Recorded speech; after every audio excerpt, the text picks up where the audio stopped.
Hello friends, स्वागत है आपका आपके अपने यूट्यूब चैनल में। और आज हम कल वाली क्लास को यानी मनोविज्ञान के विकास को, मनोविज्ञान की यात्रा को, उसकी उत्पत्ति को आगे बढ़ाते हुए नेक्स्ट जो इसका पॉइंट था वो लेते हैं। तो पहले मैं थोड़ा सा आपको बता देती हूँ कि सबसे पहले आत्मा का विज्ञान आया था जिसे अरस्तु लेके आया था।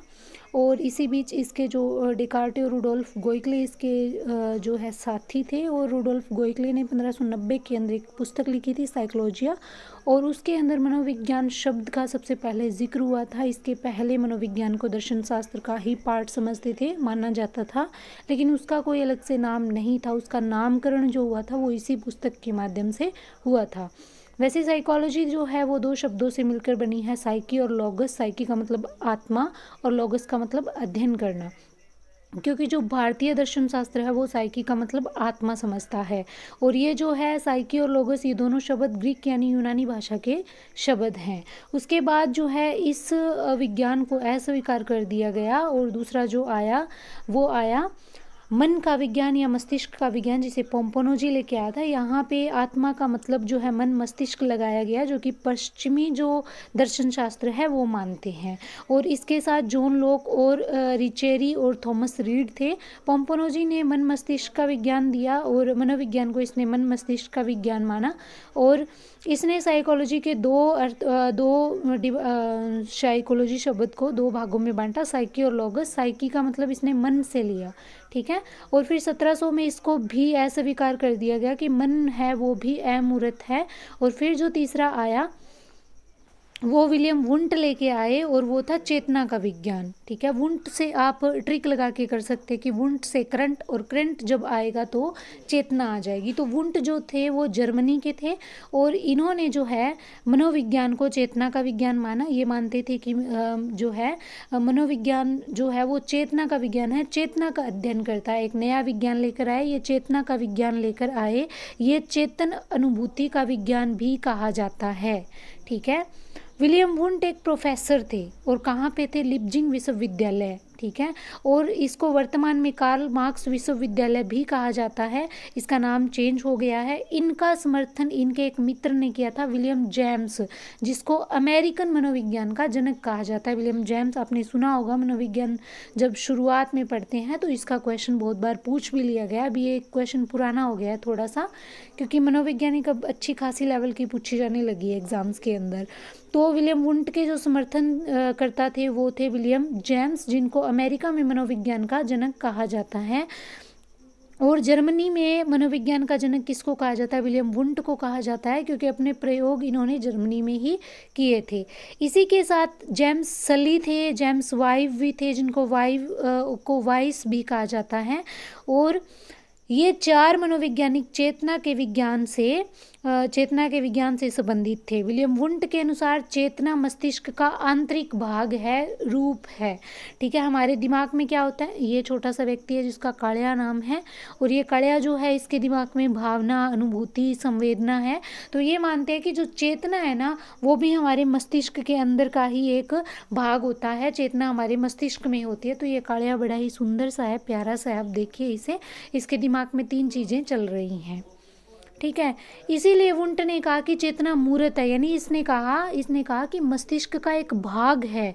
अगर मस्तिष्क का एक भाग है तो मूर्त ही होगा, क्योंकि हमारे शरीर के जो ऑर्गन्स हैं उनको तो हम निकाल के देख सकते हैं ना। तो इन्होंने कहा कि मस्तिष्क का एक आंतरिक भाग है, मतलब वो मूर्त है, उसको निकाल के देखा जा सकता है। वुंट ने एक प्रयोगशाला की स्थापना की थी जिसका मुख्य उद्देश्य था मनोविज्ञान पर प्रयोग करना, ठीक है। इसीलिए प्रयोगात्मक मनोविज्ञान के जनक भी विलियम वुंट को कहा जाता है।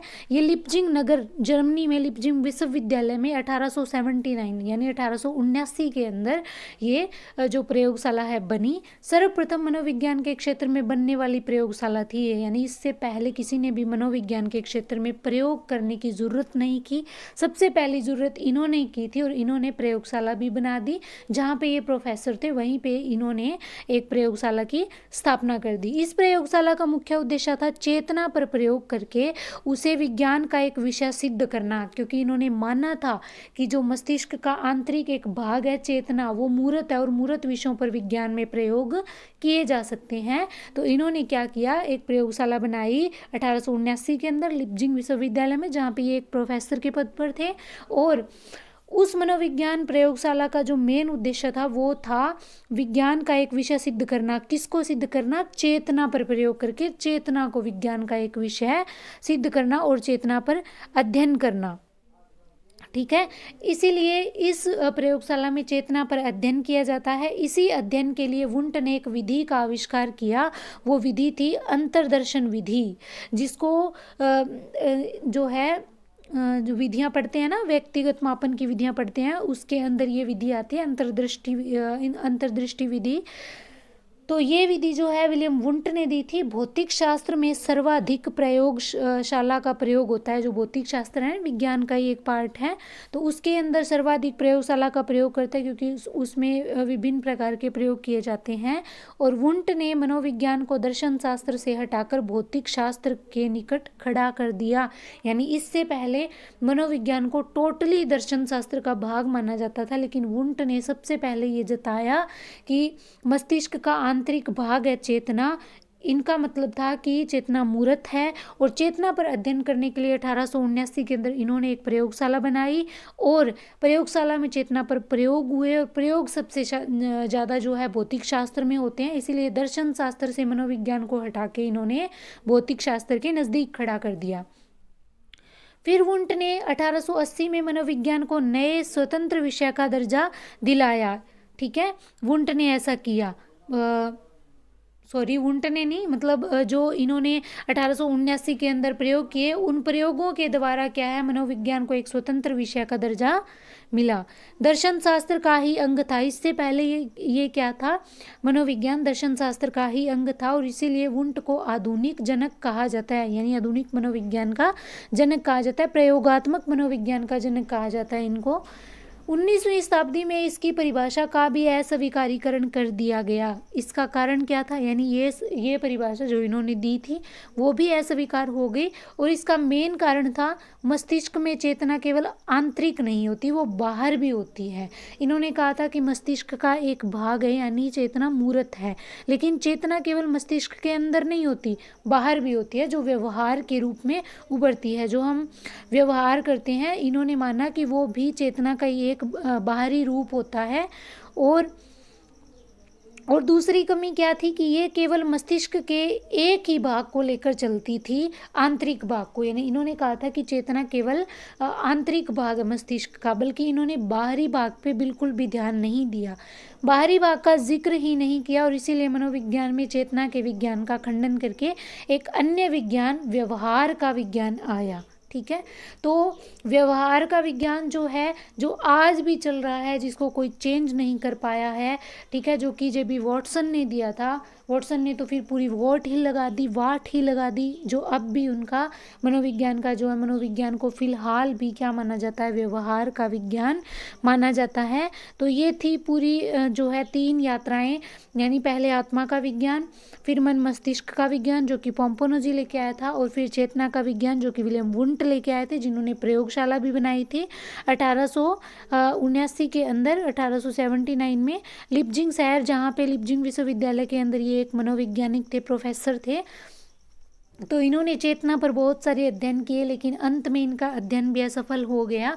लेकिन इन्होंने बहुत हद तक मनोविज्ञान को भौतिक शास्त्र के नज़दीक, यानी विज्ञान के नज़दीक लाके खड़ा कर दिया था, जो कि पहले दर्शन शास्त्र का ही एक भाग था।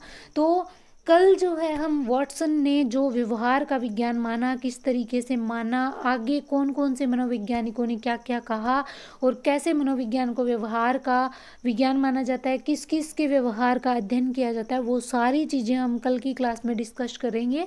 और इसी के साथ मैं इस वीडियो का, ये छोटी सी वीडियो आज मैंने बनाई है, और इसका यहीं पे समापन कर रही हूँ। क्लास देना ज़रूरी था, लेकिन आज मेरी जो PDF है वो नहीं बन पाई। और वैसे भी मैंने यही सोचा है कि मुझे किसी भर्ती की जल्दी नहीं है, और ना ही मुझे ये है कि मैं किसी एक भर्ती को टारगेट करके मनोविज्ञान को जल्दी से कंप्लीट कर दूं, मेरा ऐसा कोई मोटिव नहीं है।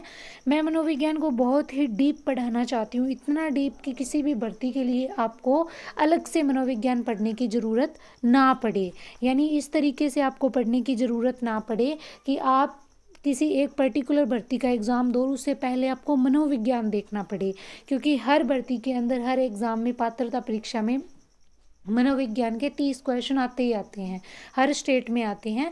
तो ये जो है, मैं नहीं चाहती कि आप किसी भी भर्ती के अलग से मनोविज्ञान पढ़ें। और DSSS का जो फर्स्ट पेपर होता है वो तो एक केवल साइकोलॉजी का होता है। लेवल फर्स्ट के अंदर 100 नंबर की जो है साइकोलॉजी उसके अंदर आती है। तो मैं ये चाहती हूँ कि मनोविज्ञान को आप एक ही बार में इतना डीप पढ़ लो कि आप जब भी किसी एग्ज़ाम को दो उसके लिए आपको टाइम ख़राब ना करना पड़े मनोविज्ञान के लिए। तो और दूसरा, मैं ये मानती हूँ कि किसी भी विषय को अपन पढ़ते हैं तो हमें डीप ही पढ़ना चाहिए उसको, ताकि हम अगर कहीं अलग कंटेंट भी पढ़े तो हमें अच्छे से वो समझ आ जाए। और मेरा पैटर्न, मेरी मेहनत कैसी है, ये जितने मेरे पास साधन है मैं उन पे उसी हिसाब से कर रही हूँ। मेरे पास बहुत बड़ा कोई स्टूडियो नहीं है, बहुत बड़ा कोई डिजिटल बोर्ड नहीं है जिसमें मैं बहुत अच्छे अच्छे अपना फेस दिखा के हंसी मजाक करके लाइव क्लास ले पाऊँ। मुझे पता है मेरे छोटे छोटे प्रयासों पर मुझे कोई सपोर्ट नहीं करेगा, ठीक है, लेकिन सपोर्ट करने की बात नहीं है, मैं संतुष्ट हूँ इस चीज़ से और कभी ना कभी मुझे इसका फल ज़रूर मिल जाएगा। मैं इसी तरीके से अपनी जो ये मेहनत है इसको चलाती रहूँगी, भले ही मुझे कोई सपोर्ट करे या ना करे, लेकिन एक दिन ऐसा ज़रूर आएगा। ये जो मेरी क्लासेस हैं, जो मैं खुद लिख के, खुद PDF बना के और रिकॉर्ड करके आपको देती हूँ, एक दिन कोई ना कोई बच्चा इसका फ़ायदा ज़रूर लेगा। और अब भी ले रहे होंगे बहुत सारे बच्चे। वो अलग बात है कि इतना ज़्यादा मॉडर्न ज़माना है कि इतने छोटे चैनल को कोई सपोर्ट नहीं करता। सभी को ये लगता है कि क्लास डिजिटल होनी चाहिए, क्लास जो है पूरे प्रॉपर तरीके से एक डिजिटल बोर्ड पे होनी चाहिए। मैं भी जानती हूँ ये सब, लेकिन जब मेरे पास उतने साधन होंगे तो मैं उस तरीके से क्लास लूँगी। फ़िलहाल मेरे पास इतने ही साधन हैं और मैं उसी हिसाब से अपनी मेहनत को कंटिन्यू किए हुए हूँ। तो मिलते हैं नेक्स्ट वीडियो के अंदर, तब तक के लिए चैनल को सब्सक्राइब करें, वीडियो को शेयर करें, लाइक करें, कमेंट करें। Thank you.